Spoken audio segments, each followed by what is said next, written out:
सत्र 2025-26 mid term exam से पहले दिल्ली शिक्षा विभाग ने सैंपल पेपर जारी कर दिए हैं। आज की वीडियो में क्लास 9th हिंदी का पूरा पेपर सॉल्यूशन के साथ शेयर किया है। अगर आप हिंदी में पूरे मार्क्स लाना चाहते हैं तो वीडियो के साथ एंड तक बने रहें ताकि आपको पेपर पैटर्न समझ में आ जाए, किस टाइप के क्वेश्चंस आएंगे और आपको इसे सॉल्व कैसे करना है। जल्दी से वीडियो को लाइक और अपने दोस्तों को भी शेयर कीजिएगा। चैनल पर अगर आप पहली बार आए तो सब्सक्राइब जरूर कर लेना ताकि आने वाली सारी अपडेट आपको लगातार मिलती रहेगी। प्यारे बच्चों, सबसे पहले हम देखते हैं कि जो पेपर का पैटर्न है ना वो आपका 80 नंबर का पेपर होगा। इससे पहले 8वीं में आपके पास 60 नंबर का पेपर होता था, अब ये 80 नंबर का पेपर आएगा। पूरा पैटर्न चेंज रहता है तो पूरी वीडियो ध्यान से देखें। पहले आपका 2.5 घंटे का पेपर था, अब ये आपका 3 घंटे का पेपर होगा। ठीक है, ये आपका चेंजेस है। आइए देखते हैं। 15 प्रश्न होंगे टोटल और अलग अलग टाइप के होंगे। तो अगर आप मुझसे व्हाट्सएप और इंस्टाग्राम से संपर्क करना चाहते हैं तो नंबर आईडी मैंने वीडियो के डिस्क्रिप्शन में दे रखा है। पहला प्रश्न 14 नंबर का 14 नंबर का है और यहाँ पर एक अनरीड पैसेज है, एक पैसेज है और पैसेज को आपको ध्यान से पढ़ना है। उसके बाद इससे रिलेटेड कुछ क्वेश्चंस हैं, आपको वो करने हैं। तो एक बार मैं आपको पूरा पैसेज यहाँ पे दिखा देता हूँ ताकि आप ये देखो, इस पैसेज को एक बार पढ़ लेते हैं। संयम स्वस्थ, सुखी और संतुलित जीवन का मार्ग है संयम, यानी कि कंट्रोल रखना अपने आप में। संस्कारों को परिमार्जित करने का नाम भी संयम ही है। यदि हमारे जीवन में स्वास्थ्य व संतुलन ना हो तो जीवन सुचारू रूप से नहीं चल पाएगा। हमारे जीवन में संतुलन होना जरूरी है, बैलेंस होना बहुत ज़रूरी है। कोई भी मानव असंतुलित व अस्वस्थ जीवन जीना भी नहीं चाहेगा। जो हमारे मन व इंद्रियों को मलिन करे, ऐसा कार्य कभी नहीं करना चाहिए। जब हम शरीर से अस्वस्थ होने लगते हैं तब विचार आता है कि शायद अपाच्य भोजन से तबीयत बिगड़ी होगी, परंतु यहाँ हमारी चेतना और आत्मा की भी तबीयत रोज़ बिगड़ रही है। सिर्फ हमारे शरीर की तबीयत नहीं बिगड़ती बल्कि हमारी आत्मा की तबीयत, हमारी चेतना की तबीयत भी बिगड़ रही है। तब हम कोई चिंता क्यों नहीं करते? हमारे भीतर से ही यह विचार आना चाहिए कि जैसे शरीर की फिक्र है, जैसे हमें शरीर की चिंता है, वैसे ही चेतना के उदय और पतन के लिए भी सोचना आवश्यक है। हमारी इंद्रियां घोड़े के समान है। जैसे घोड़े पर यात्रा करते समय उसकी लगाम हमारे हाथ में होनी चाहिए, ज़रूरी है, लगाम हाथ में होना ज़रूरी है। ठीक उसी तरह जब हम इंद्रिय रूपी घोड़े पर सवार होते हैं तब हमारे मन की लगाम हमारे हाथ में रहे तो सारा काम आसानी से हो जाता है। आवश्यकता है तो केवल संस्कारों के परिष्कार की। यदि आप अपने स्वस्थ चरित्र और आदर्शों के बल पर जीवन के लक्ष्य को प्राप्त करेंगे तो यह संसार स्वयं ही हमारी उन्नति का मार्ग प्रशस्त करेगा। ओवरऑल जो ये पैसेज है, ये संयम, कंट्रोल किसी भी चीज़ के लिए। बहुत अच्छा चटपटा खाने का मन कर रहा है, कंट्रोल कीजिए। हमें घूमने फिरने का मन कर रहा है, कंट्रोल कीजिए। स्कूल से बंक करने का मन कर रहा है, कंट्रोल कीजिए। ज़्यादा मोबाइल देखने का मन कर रहा है, कंट्रोल कीजिए। इसी पर यहाँ पर ये पैसेज है। अब आइए क्वेश्चन देखते हैं और पहला प्रश्न है, संयम किसे कहा गया? संयम किसे कहा है? तो ये पहला है, इंद्रियों को मुक्त छोड़ना, खुला नहीं छोड़ना है। संस्कारों का परिमार्जन, तो पैसेज में भी आया है इसका कि संस्कारों का परिमार्जन ही संयम है। ठीक है, आगे देखो, अगला है मन की लगाम हाथ में रखने का क्या अर्थ है? भाई हमारे मन की लगाम हमारे हाथ में होनी चाहिए। इसका क्या मतलब है? विपरीत परिस्थितियों में भी धैर्य बनाए रखना नहीं, अपनी इंद्रियों पर नियंत्रण रखकर कार्य करना। बिल्कुल ये वाला आपका सेकंड ऑप्शन करेक्ट है कि अपनी इंद्रियों पर नियंत्रण रखकर कार्य करना। हमें खाने का मन कर रहा चटपटा लेकिन शरीर को पच नहीं पा रहा तो कंट्रोल करो। हमें इंद्रियों पर कंट्रोल करना है। हमारी आंखें कह रही है कि भाई ऐसी वीडियो देखो जिसमें आपको मज़ा आए, है ना, लेकिन कंट्रोल कर रहे हैं आप, हमारी एजुकेशनल वीडियोज़ देख रहे हैं जो आपके काम की है। तो कंट्रोल करना है आपको, क्या देखना है क्या नहीं देखना, क्या सही है क्या गलत है। ठीक, आगे हैं, ध्यान रखने 2-3 सवाल आपको इस टाइप के आएंगे और ये हर सब्जेक्ट में आते हैं। ध्यान से देखो ऐसे प्रश्न आप कैसे करेंगे। तो यहाँ पे एक कथन और एक कारण दिया है। देखिए यहाँ पे आप देखोगे तो ये कथन है और ये कारण है, दोनों स्टेटमेंट पढ़े कौन किससे क्या रिलेशन रखता है। तो कथन है कि हमारे जीवन में स्वास्थ्य और संतुलन नितांत महत्वहीन होते हैं। मतलब हमारा स्वास्थ्य बिगड़ रहा है, संतुलन हो या ना हो इसकी ज़रूरत नहीं है। तो भैया सीधी सी बात है, ये वाला स्टेटमेंट आपका गलत है। ठीक है, हमारे जीवन में स्वास्थ्य और संतुलन नितांत महत्वपूर्ण होना चाहिए, लेकिन यहाँ पे लिखा महत्वहीन, तो पहला गलत हो गया। दूसरा है कि स्वास्थ्य व संतुलन ना हो तो जीवन सुचारू रूप से नहीं चल पाएगा, तो ये वाला आपका स्टेटमेंट सही है। ठीक, पहला गलत है, दूसरा सही है। अब आओ नीचे देखते हैं, 4 ऑप्शन है। पहला है कि कथन ए और कारण दोनों सत्य हैं, बिल्कुल नहीं है, दोनों सत्य नहीं है, ये गलत हो गया। दूसरा है कथन ए और कारण दोनों ही सत्य हैं, सत्य तो है ही नहीं, कट कर दिया। दूसरा है कि कथन ए सत्य है पर आर कारण असत्य है, ये भी गलत है, कथन ही गलत है। चौथा ऑप्शन है कि कथन ए असत्य है और आर सत्य है, तो आपका ये वाला आंसर बिल्कुल करेक्ट है। ठीक है, इस तरह के आंसर को आपको ध्यान से रखना है। 3-4 नंबर के प्रश्न आते हैं। अगला देखो, अब आपको 3 तो MCQ आ गए, उसके बाद आपको आते हैं यहाँ पे लिखने वाले। गद्यांश के अनुसार संयम व जीवन, संयम से जीवन सुचारू रूप से चलता है। अपने अनुभव के आधार पे असंयमित जीवन से उत्पन्न होने वाली 2 कठिनाइयाँ लिखिए। वे जब हमारे जीवन में संतुलन नहीं होता, कंट्रोल नहीं होता है, तो हमें कठिनाइयाँ आती है। हमें संयम हो हमारे जीवन में तो सुचारू रूप से चल रहा है। आप देख रहे हो स्कूल जाते टाइम बच्चे घूम रहे हैं, पिक्चर देखने जा रहे हैं, अय्यासी करने जा रहे हैं, पार्क में जा रहे हैं, बंक कर रहे हैं, लेकिन आपने कंट्रोल किया, आपने कहा नहीं मुझे उनको नहीं देखना, मुझे स्कूल जाना है, और आप स्कूल आ गए। तो क्या है, ये एग्जाम्पल है। अगर आप ऐसा नहीं करते तो आपको कठिनाइयाँ आएंगी। आप स्कूल नहीं गए, बंक चले गए, फिर आपकी स्कूल से अटेंडेंस शॉर्ट हो जाएगी, फिर आप पढ़ भी नहीं पाओगे।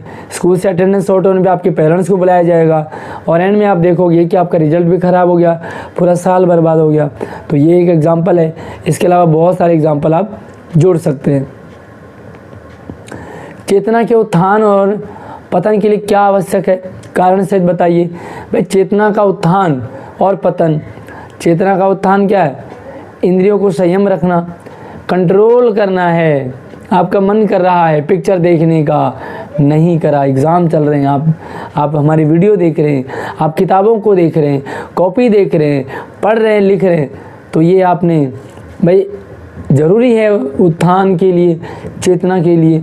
ठीक है, कारण से आप बता सकते हैं कि अगर भाई हम पढ़ाएंगे नहीं तो हम फेल हो सकते हैं, अगर आप घूमेंगे फिरेंगे तो हम फेल हो सकते हैं। वही हमारा ध्यान अगर पढ़ने लिखने में रहेगा, डेफिनेटली आप अच्छे नंबर ले आओगे। ठीक है, अब ये एक कविता है, तो जैसे आपने पहले पैसेज पढ़ा, सेम कविता है कि है जन्म लेते जगह में एक ही पौधा उन्हें है पालता। एक ही जगह जन्म लेते हैं, एक ही पौधा पालता है।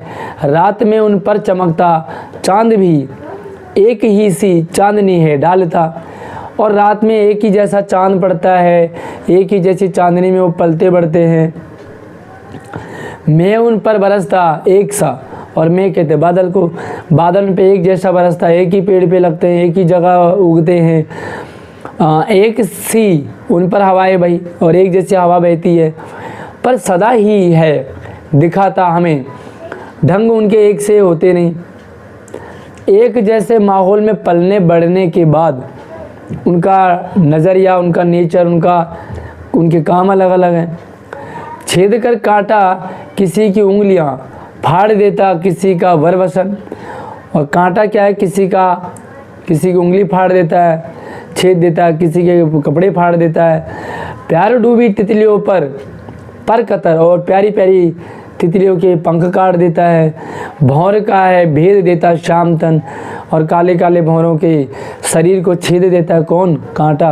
एक ही पेड़ पे लगता कांटा, उसी पेड़ पे लगता फूल लेकर तितलियों को गोद में भौर को अनूठा रस पिलाता, और उसी पेड़ पर कांटे भी हैं, उसी पेड़ पर आपकी फूल भी है।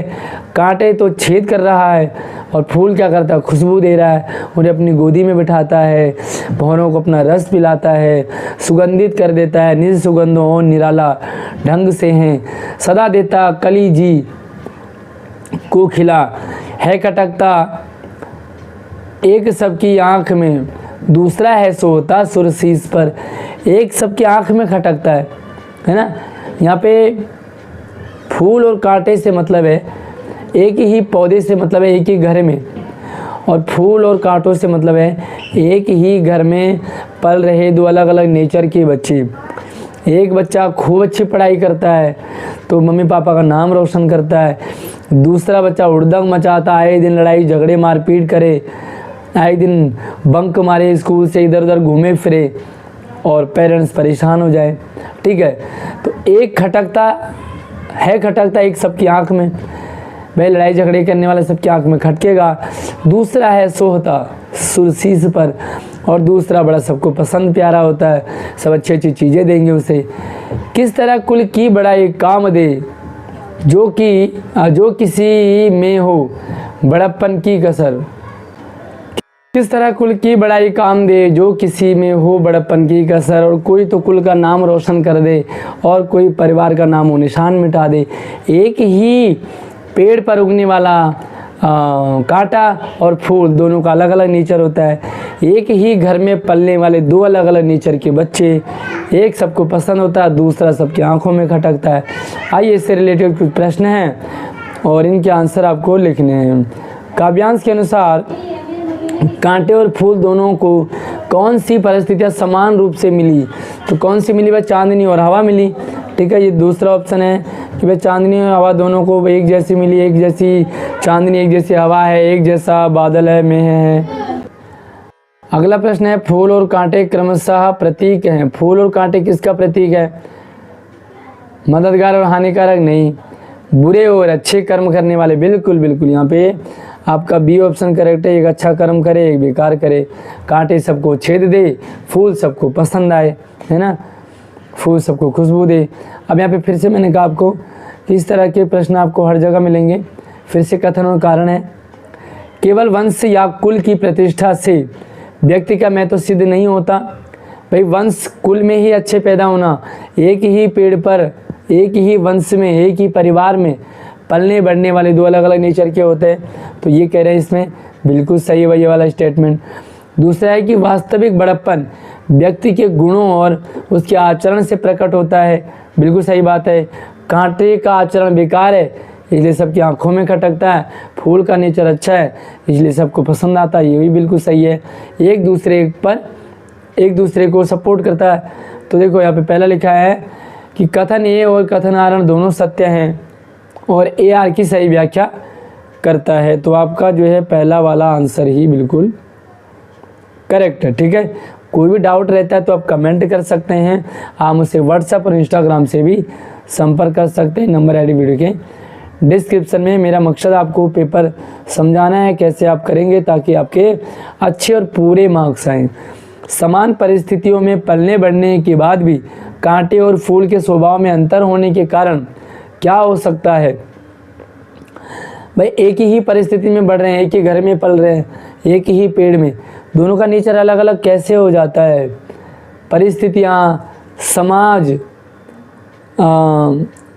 दोस्ती, किस तरह का हमारा याराना है, किस तरह का हमारा संग है ना। तो अच्छा संग होगा फूल बन जाओगे, बेकार संग होगा कांटे बन जाओगे। तो आपने अंतर बताना है कि दोनों का नेचर अलग अलग क्यों। एक बच्चा तो अच्छे लोगों के साथ रहता है, पढ़ने और प्रैक्टिस करने वाले बच्चों के साथ रहता है, हमेशा प्रैक्टिस करता रहता है, पढ़ता रहता है, अच्छे नंबर आ जाएंगे। वही उसी घर का दूसरा बेटा जो कि आवारागर्दी हुड़दंगबाजी में रहता है, बिगड़ जाएगा। घर मायने नहीं रखता, संपर्क और संसर्ग मायने रखता है। ठीक है, अगला है कवि ने कांटे व फूल के स्वभाव के माध्यम से पाठकों को क्या संदेश दिया है? दो बिंदुओं पर लिख सकते हैं। वे पाठकों को संदेश दिया है कि कांटे मत बनो, फूल बनो। एक जैसा माहौल, चाहे विषम परिस्थिति क्यों ना आए, चमकते रहो, खुशबू देते रहो, लोगों की मदद करते रहो, आपको लोग पसंद करेंगे ऐसा काम करो, कांटे ना बनो, लड़ाई झगड़े में इन्वॉल्व ना रहो, आपका तो नुकसान होता है, आपके परिवार का भी नाम खराब हो जाता है। अब आपके पास यहाँ से आते हैं ग्रामर के प्रश्न। बे उपसर्ग से एक शब्द बनाना है आपको, उपसर्ग प्रत्यय अगर आपको पढ़ने, ग्रामर के सभी टॉपिक्स की वीडियो, हर एक टॉपिक की डिटेल वीडियो मैंने अपने चैनल पर डाली है। 16 नंबर आते हैं ग्रामर के, 16 में से 16 आपको मिलेंगे अगर हमारे चैनल की एक एक वीडियो टॉपिक की देख लेंगे तो। डिस्क्रिप्शन में सारे लिंक मिलेंगे, नहीं मिलेगा तो मुझसे व्हाट्सएप और इंस्टाग्राम से भी संपर्क कर लीजिए, सारे टॉपिक मैं वहाँ पर आपको शेयर कर देता हूँ। बे उपसर्ग से शब्द है बेकार पहला, बेशर्म, बेहया, बेईमान, ठीक है, इस तरह से बहुत सारे शब्द हैं। नियोजन शब्द में प्रयुक्त उपसर्ग बताइए। भाई नियोजन का क्या मतलब है, आप मुझे कमेंट करके ज़रूर बताना। और साथ में आप कौन सी क्लास में कौन से स्कूल में पढ़ रहे हो तो आपके स्कूल का भी नाम ज़रूर मेंशन करें, ताकि हमें ये लगे कि हमारी वीडियो किस किस स्कूल में देखी जाती है। आपको ये वीडियो किसने शेयर की ये भी कमेंट में ज़रूर बताएं। नियोजन में जो मूल शब्द है वो है योजन, और उपसर्ग पहले लगता है, तो जो नी है वो आपका उपसर्ग है। फिर से दिखा देता हूँ, जो नी है वो आपका उपसर्ग है और जो योजन है वो आपका मूल शब्द है। ठीक है, आगे देखते हैं। अगला है ई प्रत्यय से एक शब्द बनाइए। बहुत सारे शब्द आप कर सकते हैं। ई मतलब साहस, जमाई, साहसी, ठीक है, इस तरह से बहुत सारे शब्द आप लिख सकते हैं। जैसे कम शब्द है, ई प्रत्यय जोड़ दिया कमी, ठीक है। राह शब्द है, ई प्रत्यय जोड़ दिया तो राही। इस तरह से बहुत सारे ई प्रत्यय वाले शब्द बना सकते हैं। सामाजिक शब्द में प्रयुक्त प्रत्यय, समाज मूल शब्द है, इक प्रत्यय है, ठीक है, एंड में आता है इक। असरदार शब्द में प्रयुक्त मूल शब्द असर, प्रत्यय है दार, क्योंकि प्रत्यय बाद में लगता है। आइए समाज से रिलेटेड कुछ प्रश्न है। आमरण शब्द में प्रयुक्त समास का नाम बताओ। आ उपसर्ग है, आ अव्यय है, तो जिसमें पहला पद अव्यय होता है, उपसर्ग की तरह प्रयोग होता है, वो अव्ययी भाव समास है, तो पहला वाला अव्ययी भाव है। दूसरा है पीला है अंबर, जिसका अर्थात विष्णु। समास विग्रह के लिए समस्त पद लिखिए। तो पीला है अंबर जिसका अर्थात विष्णु, समस्त पद क्या है, पीतांबर, ठीक है, बस पीतांबर लिखना है, आपका काम हो गया। चाहे तो आप समास का नाम भी लिख दो, कौन सा समास है मुझे कमेंट में ज़रूर बताइएगा। पीतांबर में महात्मा शब्द में प्रयुक्त समास बताइए। महान है जो आत्मा, मतलब कर्मधारय समास। विशेषण विशेष, अगला चौथा है रसोई घर। तो रसोई घर में क्या है, विग्रह करना, रसोई के लिए घर। किस समास का पूर्व पद एक अव्यय होता है, तो अभी बताया आपको अव्ययी भाव। बड़ा दो प्रश्न एक ही जैसे आ गए। अगर आपको वाक्य भेद आ गए, अर्थ के आधार पे 5 प्रश्न हैं, 4 करने हैं आपको। आइए देखते हैं चारों को। यहाँ पे देखो, पहला है आपका कल्याण हो। वाक्य भेद क्या है, आपका कल्याण हो, ये किस प्रकार का भेद है, ये है इच्छावाचक। जब हम इच्छा करते हैं, कामना करते हैं, किसी को आशीर्वाद देने का भाव हो। मैंने वाक्य भेद की वीडियो बनाई है, डिटेल से अच्छे तरीके से समझाया है, जा करके ज़रूर देखें। झुरी ने फूल की छड़ी से भी ना छूता था, वाक्य भेद बताइए। ना आया है, इसलिए निषेधवाचक नकारात्मक। तीसरा है वह एक जजमान से मिलना चाहते थे, आपको इसमें संदेहवाचक में बदलना है। वाक्य भेद करेंगे या बदलेंगे, संदेहवाचक में बदलेंगे। कैसे, वह एक जजमान से मिलना चाहते थे, तो आप इसे संदेह में बदल दीजिए। शायद वह एक जजमान से मिलना चाहते थे, शायद। अगला है खेती का इंतज़ाम करने के लिए, खेती का इंतज़ाम देखने के लिए वहाँ कोई भिक्षु भेजा जाता था, नकारात्मक में बदलिए, ना जोड़ दो। खेती का इंतज़ाम देखने के लिए वहाँ कोई भिक्षु नहीं भेजा जाता है, ठीक है। अगला है कोई सांड डोंकता चला आ रहा है, प्रश्नवाचक में बदलिए। क्या कोई सांड डोंकता चला आ रहा है, कोई सांड कहाँ से डोंकता चला आ रहा है, इस तरह से प्रश्न बना दीजिए। अगला है अलंकार पे है, तो अलंकार पे 5 प्रश्न हैं, 4 आपको करने हैं, 4 नंबर का आएगा। अलंकार फिल्मी गानों से बढ़िया वीडियो समझाई है, जाकर के ज़रूर देखें। पहला है 3 बेर खाती थी वे 3 बेर खाती है। बेर शब्द का प्रयोग 2 बार हुआ है, दोनों बार अलग अलग अर्थ है, तो वहाँ पे आता है यमक अलंकार। पहला बेर है टाइम, 3 बेर खाती थी वे 3 टाइम जो खाती थी। दूसरा बेर है फल, आज वो 3 फल ही खाती है बस। भर गया जी हनीफ जी जी कर, तो यहाँ पर भी सेम है, वह जी जो है 2 बार प्रयोग हुआ है, जी भर गया जी हनीफ जी जी कर। तो पहला वाला जी क्या है, मन, भर गया जी मन भर गया, और दूसरा है जी कर मतलब जिंदा रहना, जिंदा रहना भी जीना होता है, जी कर। अगला है कहे भये कहे कबीर सुनो भाई साधो सब श्वासों की सांस में। तो आप देखो सब श्वास सो श्वासों स की श्वास, तो यहाँ पे सा का रिपीटेशन हो रहा है, अनुप्रास अलंकार है। आगे देखो जोग रहीम गति दीप की कुल कपूत की सोए, कि बारे उजियारो करे बड़े अंधेरो होए। यहाँ पे बारे शब्द और बड़े शब्द के 2 अर्थ है, एक ही शब्द के 2 अर्थ जहाँ हों श्लेष अलंकार होता है। अगला है कूड़ कपट काया का निक्षा, का यहाँ पे रिपीटेशन है, कूड़ का, कपट का, काया में का, निकस्या में का में का, ठीक है, गति में का, तो यहाँ पे भी अनुप्रास अलंकार है। आइए अब आपके क्षितिज से चैप्टर है, इससे आपको पढ़ना है और पढ़ने के उत्तर देने। ये तो आपने पढ़ी हुई है, तिब्बत की ज़मीन बहुत अच्छी छोटे बड़े जागीरदारों में बड़ी है, तो इसको आप पढ़ें क्योंकि आपने पढ़ा हुआ ऑलरेडी, तो ये समझेंगे। इसके जो प्रश्न है, पहला गद्यांश के अनुसार तिब्बत की भूमि मुख्य रूप से अधीन थी, कैसे, मठों और बिहारों के अधीन थी, तो इसका आंसर क्या है, मठों और बिहारों के अधीन थी। वैसे भी ऊपर आया हुआ है, मैं आपको दिखा देता हूँ, कहाँ है ये देखो, इन जागीरों में ज़्यादातर हिस्सा जो है मठों और बिहारों में है, तो मठों और बिहारों। अगला है कंजूर शब्द का संबंध है, तो कंजूर क्या है, बुद्ध वचन का अनुवाद है, तो ये आपका ग बुद्ध वचन का अनुवाद। अगला है कारण वाला, फिर से आ गया कारण वाला, तो इनको आप ज़रूर समझें, ठीक है। इसके मैंने वीडियो बनाया है कि कैसे आप इन्हें समझेंगे, तो ज़रूर जा कर के देखें। पहला है कि मंदिर में कंजूर की 103 हस्तलिखित पोथियाँ सुरक्षित रखी हुई थी, ठीक है, बिल्कुल सही है, ये भी ऊपर आया है।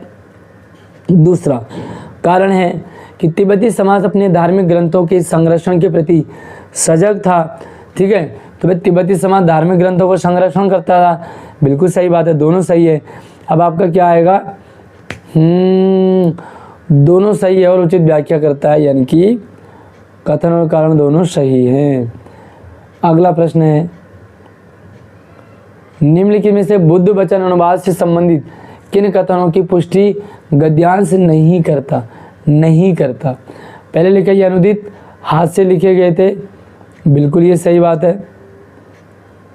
दूसरा मोटे ताम्र पात्र पर स्पष्ट लिखे थे, ताम्र पात्र पे नहीं लिखे थे, गलत है। इनकी संख्या कुल 103 थी, बिल्कुल सही बात है।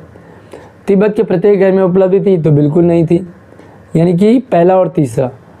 अब देखो पहला और तीसरा कहाँ है, आ गया आपका पहला और तीसरा, ग ऑप्शन करेक्ट है। आगे देखो गद्यांश से स्पष्ट होता है कि तिब्बत की भूमि व्यवस्था कैसी थी,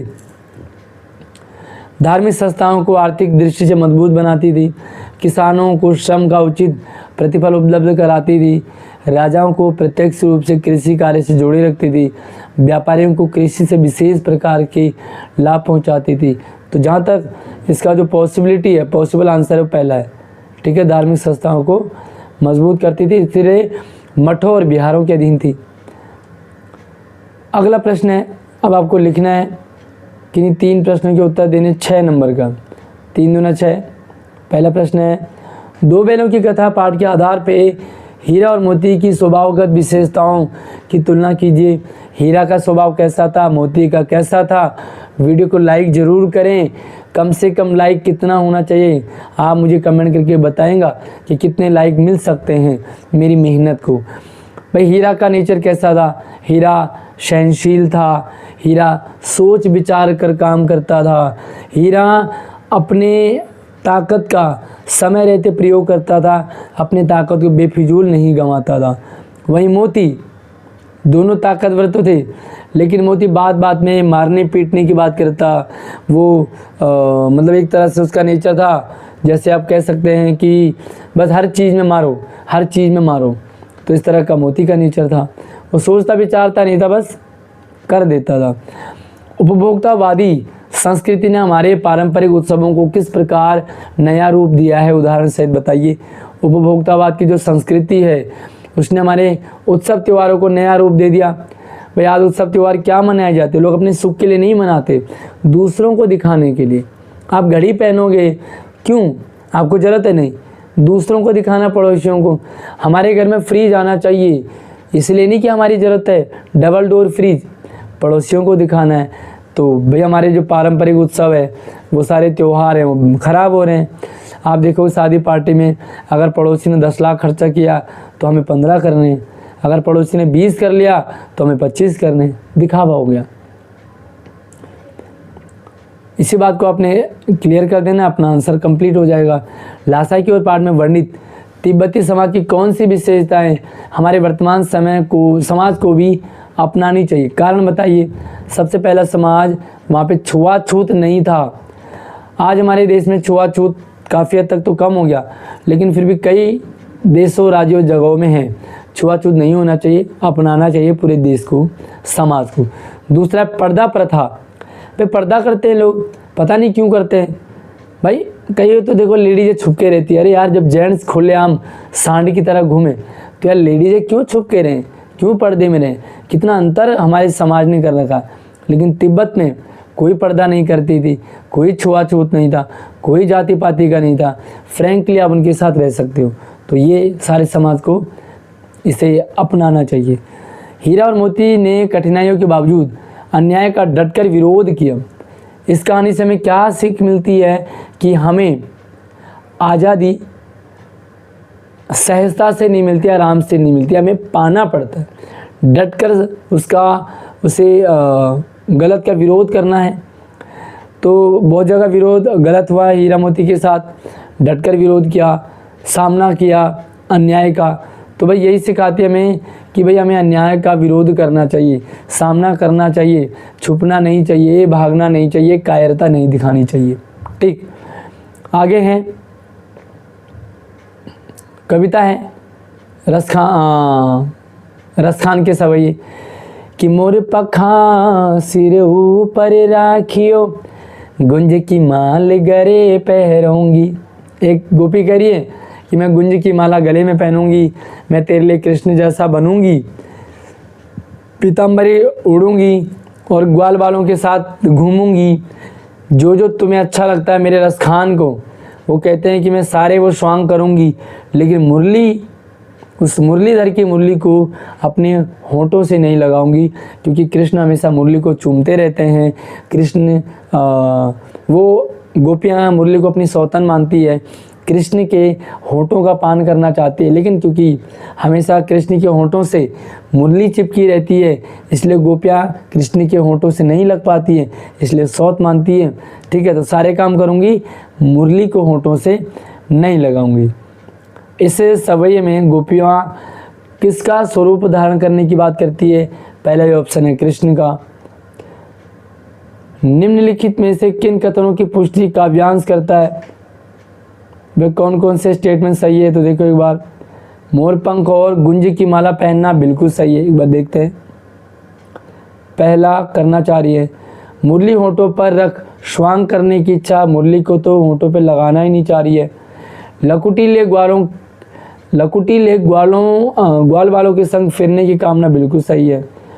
गायों को पीतंबर उड़ाना, तो भाई गायों को पीतंबर तो नहीं उड़ाना, तो ठीक नहीं है ये वाला, यानी कि पहला और तीसरा।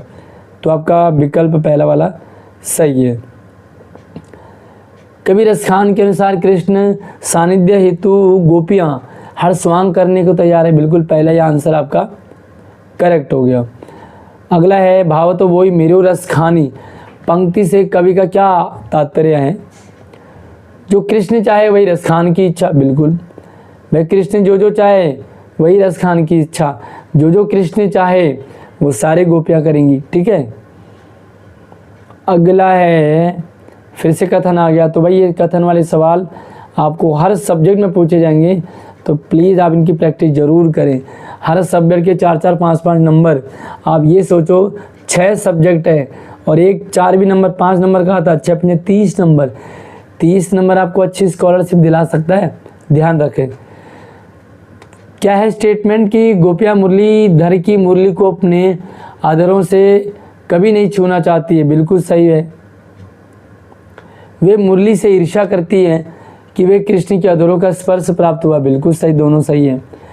कथन और कारण दोनों सही हैं। और पहला क्या है कि कथन की सही व्याख्या करता है, पहला ही ऑप्शन आपका करेक्ट है। ठीक, कैसे आपको ये करना है मैं आपको एक वीडियो बना दूंगा अगर आपकी डिमांड रही तो। 3 प्रश्न है 2-2 नंबर के। काव्य से रसखान कृष्ण के सानिध्य की प्राप्ति के लिए किन किन रूपों में जन्म लेने को तैयार है? रसखान गाय बनना चाहता है और नंद बाबा के गौशाले में रहना चाहता है। रसखान जो है पत्थर बनना चाहता है और जिसको गोवर्धन को उंगली में उठाया था वो वाला पत्थर बनना चाहता है। रसखान जो है वो दोबारा रसखान बनकर के गोकुल में रहना चाहता है।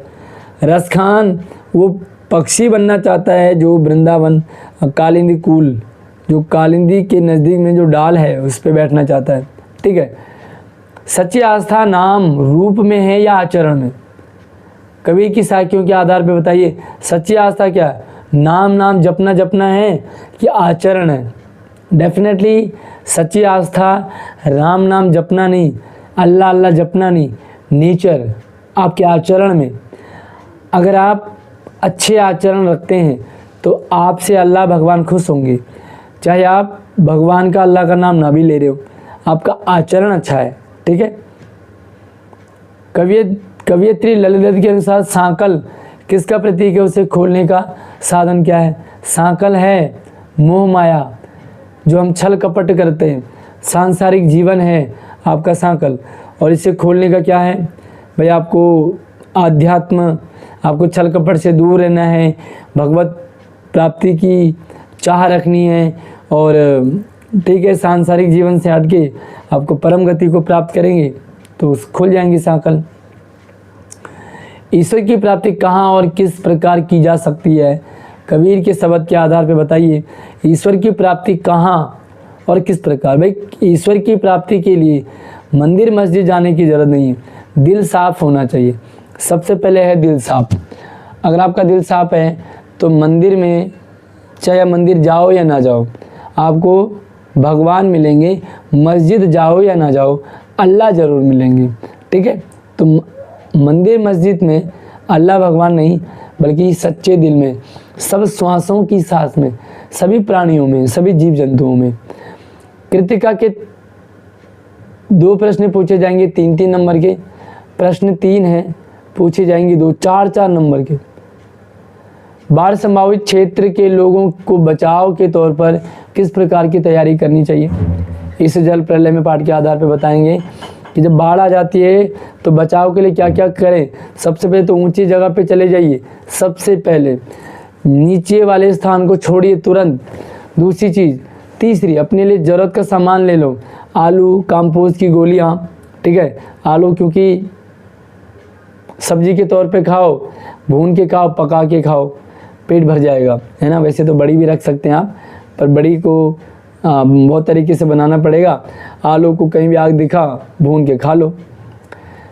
दवाई भी साथ में रखना क्योंकि बहुत सारी, अगर टॉर्च भी रख लो आप, मोबाइल भी रख लो। अच्छा, आज के टाइम में बाढ़ संभावित क्षेत्र में लोगों को बचाव के लिए क्या तैयारी करनी चाहिए? कमेंट में ज़रूर बताएं। चैप्टर से हट के थोड़ा सा बता सकते हो। पटना में आई बाढ़ से लेखक ने जो कुछ अनुभव किया वह पिछले अनुभवों से किस प्रकार भिन्न था?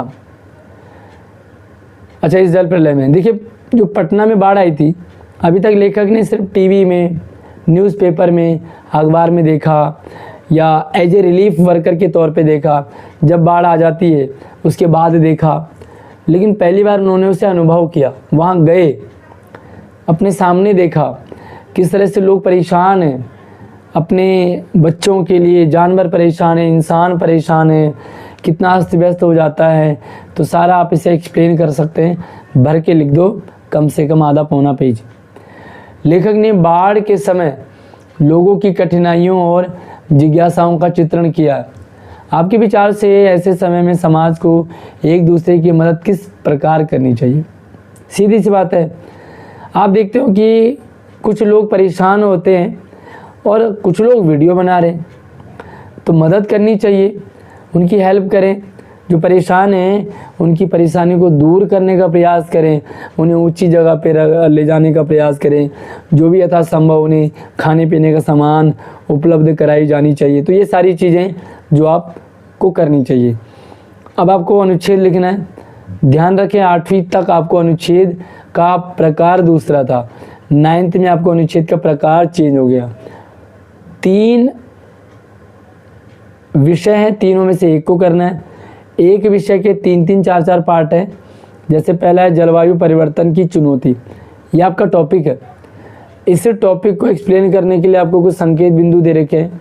तो जलवायु परिवर्तन के कारण, प्रकृति पर जलवायु का असर, बचाव के उपाय और कदम, तो ये सारी चीज़ें आप जो है समझो और टॉपिक पर लिख दो लगभग एक पैराग्राफ। ठीक है, 120 शब्द हैं तो ज़्यादा नहीं होना चाहिए, आपका एक ही पैराग्राफ होगा। ये समझ में आए तो ठीक है, नहीं तो आप ये वाला लिख सकते हैं, स्वच्छ भारत अभियान। तो ये तो मैंने अपनी क्लास में करवाया भी है।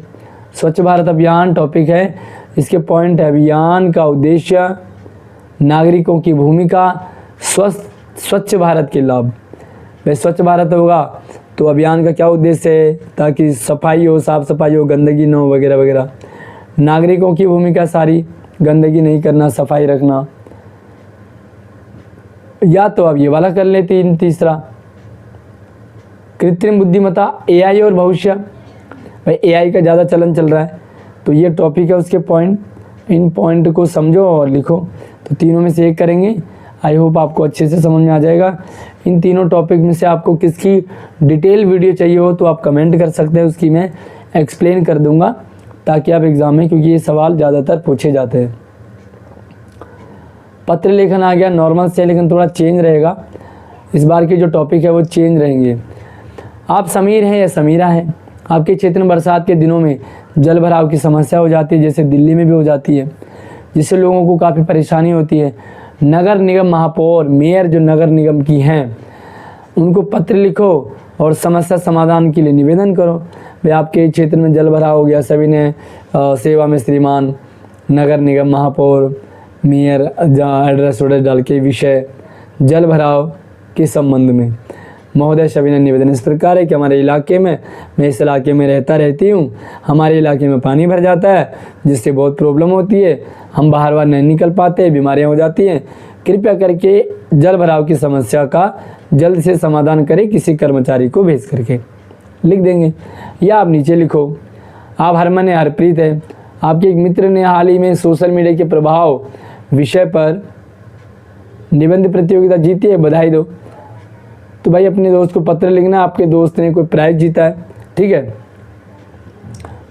अगला आपके पास है आप रजनी या राजेश है, आप कक्षा मॉनिटर भी हैं। आपके विद्यालय में सड़क सुरक्षा सप्ताह मनाया जा रहा है। अपने क्षेत्र के ट्रैफिक पुलिस अधीक्षक को विद्यालय में बच्चों के लिए सड़क सुरक्षा विषय पर कार्यशाला लेने हेतु आमंत्रित करते हुए 100 शब्दों का ईमेल लिखना। पत्र की तरह ईमेल आएगा। ठीक है, तो ईमेल का फॉर्मेट मैंने आपको वीडियो भी डाला हुआ है, जाकर के देखें किस किस तरीके से। या तो अब लघु कथा लिख लें। लघु कथा में क्या होगा, एक टॉपिक दिया होगा यहाँ पे। ठीक है, ये टॉपिक लघु कथा लिखने 100 शब्दों का, ये आपको क्या कर रखा है इन्होंने, पॉइंट दे रखे हैं। इन पॉइंट को पढ़े। और विद्यार्थी शॉर्टकट अपनाती है किंतु सफलता नहीं मिलती है, शिक्षक द्वारा परिश्रम की सीख मिलती है, विद्यार्थी द्वारा लगातार मेहनत किया जाता है, सफल होना, और शिक्षा, क्या शिक्षा मिली। तो ये सारी चीज़ें आप एक छोटी सी कहानी बना सकते हैं। है ना। आप कृत्रिम बना दो, ये गांव में एक लड़का या एक लड़की कोई भी रहती थी। इसके अलावा या तो आप संवाद लिखें, तो संवाद कैसे लिखना है, इसका प्रॉपर फॉर्मेट मैंने बताया हुआ है। इंटरनेट, दो मित्रों के बीच में इंटरनेट का उपयोग और साइबर अपराध से बचने के लिए, या सूचना लेखन लिखेंगे। तो ये सारे टॉपिक आपको समझने होंगे, मैंने प्रॉपर सभी पर वीडियो बनाया हुआ है। आई होप कि आपको क्लियर हो गया होगा पेपर का। ये आपको बहुत हेल्प करेगा जो आपके मिड टर्म एग्ज़ाम होने वाले हैं। बाकी फाइनल एग्ज़ाम से रिलेटेड भी हमारे चैनल पे वीडियो डाली हुई है, जाकर के देखें। अगली वीडियो में नई अपडेट के साथ मिलते हैं, तब तक आप अपना ख्याल रखिए। जय हिंद।